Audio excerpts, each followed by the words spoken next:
Hello po, magandang gabi po. Ito po ang aking niluluto. Ang pagkasarap-sarap na bagoong alamang. Ayun, niluluto po siya ng masarap na masarap. At ang lihim po dyan ay ang pagsangkot siya at paggisa ng pagkasarap-sarap at pagka-perfect. Diba? Eto na nga po yung inihaw na baboy na aking niluto kanina. Ay, inihaw. Hindi pala ito inihaw. Pritong baboy.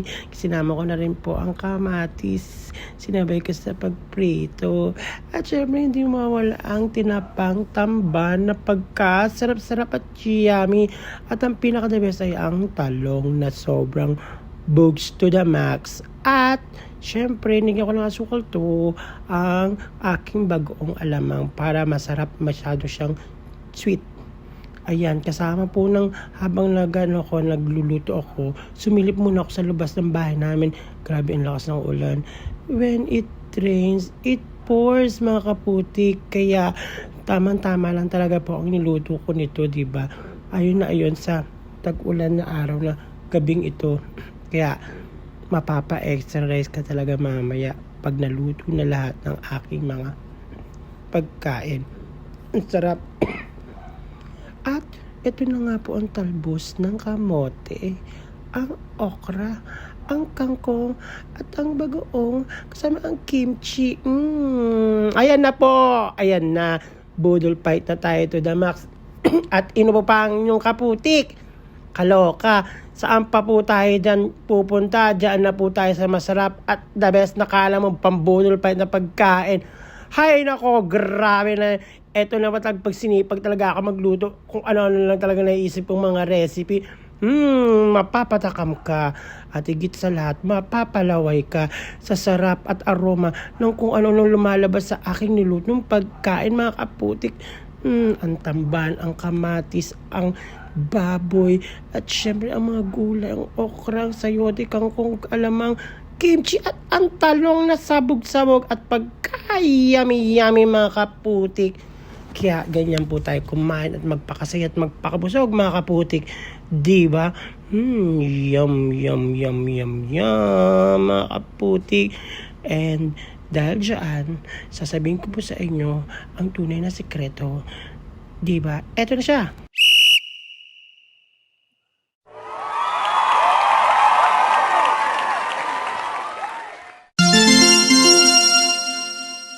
Goal! Ayan na nga, nag-umpisa na po kaming kumain ng aking mga kapatid. Diyos ko, grabe, apakasarap, diba? Sa tingin mo pa lang ba, nagugutom ka na?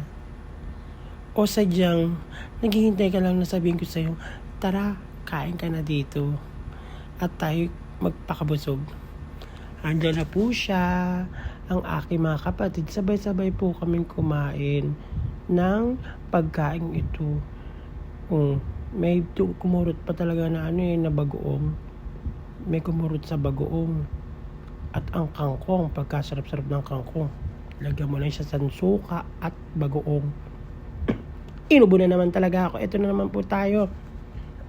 Ito na naman po ulit. Ubo-ubo dahil sa sarap-sarap ng kumain. Napakamay pa talaga ako sa pagkain. Grabe. Ewan ko ba? Pag ganito mga ulam, ang sarap talagang kumain. Mapapabusog talaga, mga kaputik. Sobra. Ay naku, ang tamban na pagka fresh. Hindi siya matati. Kasi binili ko to sa Phase 1. At ang baboy biglang naubos. At ang pinakamasarap dyan ang kamatis na pinrito ko. Sinabi ko sila, Diyos ko, isa na lang namin yung kanin na malamig. Para lang maubos namin to. Matikman talaga kasi mainit-init pa siya. Sobrang sarap. Sa bawat sausaw, apaka-yummy. Dami ka talaga ng kanin. Andito ang kapatid kong si Kelly, ang kapatid kong si Richard, ang jowa niya si Tantan, ang aking pamangkin na si Felix na sabog-sabog kumain. Talagang, ubos-ubos. Isa siyang matakaw na bagets. Pero, napasarap talaga ang kanyang kain dahil sa ulam na yan. At ang dami niyang kinuwang kanin. Puro siya extra. Ayan, pinag-isa-isa ko na yung mga ulam. Wala na kasing baboy. Paborito nilang baboy kasi konti lang binili kong baboy sa palengke. Ang mahal, nakakaloka. Ay, ang sarap-sarap talaga ng kumain. Lalong-lalo na kapag kasama mo ang iyong pamilya, ang iyong mga kapatid, ang iyong mga pamangkin, ang iyong tita, ang iyong tito. At naniniwala pa ako sa kasabihang, the family that eats together will last forever. In the tulog-tulog at kung ano-ano pa ang mga pinagsasabi ko para lang maubos ang list na to. Basta't ganito lang sasabihin ko sa inyo ha. Huwag niyong kakalimutan na maging masipag po kayo sa pagpipindot ng mga reels sa FB. Tapos kapag walang nanonood, hayaan nyo lang po sila. Ang gawin nyo, mag-upload lang kayo ng upload naman yung content. At pasasaan ba't magsisipagpanood din yan at magugustuhan po nila ang mga bagay-bagay. Hello po sa mga manonood po at magpa-follow po sa akin at magsusuporta po ng aking mga reels. Kayo na po ang bahala at God bless po sa lahat. Pagpalain po kayo. Sana'y kumain din po kayo ng mga ganito mga pagkain. At higit sa lahat, sama-sama po kayong kumain ng inyong pamilya dahil napakasarap kumain kapag kasama mo ang inyong mga mahal sa buhay. At malalapit, tatapos na po ang aking voice inubo po ako, voice message. Don't forget to follow me for more mga kaputik. Ha?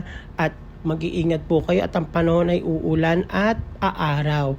Kaya wag po kayong mawawalan ng pag-asa, laban lang po tayo, di ba?